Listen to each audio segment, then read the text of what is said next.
Et par rapport aux études Interfimo des années d'avant, est-ce que tu vois cette année certaines évolutions qui sont marquantes? Alors oui, c'est clair qu'il y a plusieurs évolutions qui sont marquantes.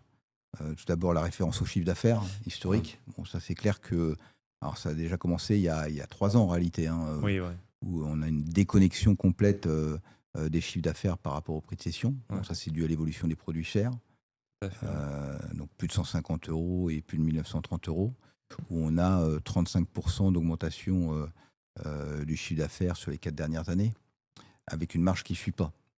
Ouais. Donc forcément, ça crée des décalages. Donc c'est une vraie problématique. Aujourd'hui, on ne peut plus tenir, le chiffre d'affaires. Là, le chiffre d'affaires moyen des pharmacies, aujourd'hui, c'est 2,5 millions. Et probablement que l'année prochaine, ce sera 2,6 millions. Ouais.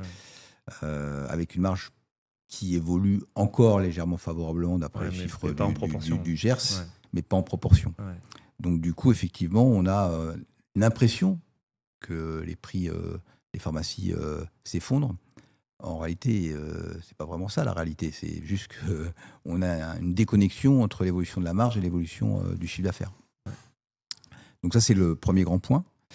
Le deuxième grand point qu'on remarque aussi, c'est, qui continue à s'accentuer, hein, aussi là, sur ce sujet-là, c'est une certaine déconnexion entre les prix de cession des plus grosses pharmacies et celles des plus petites, hein.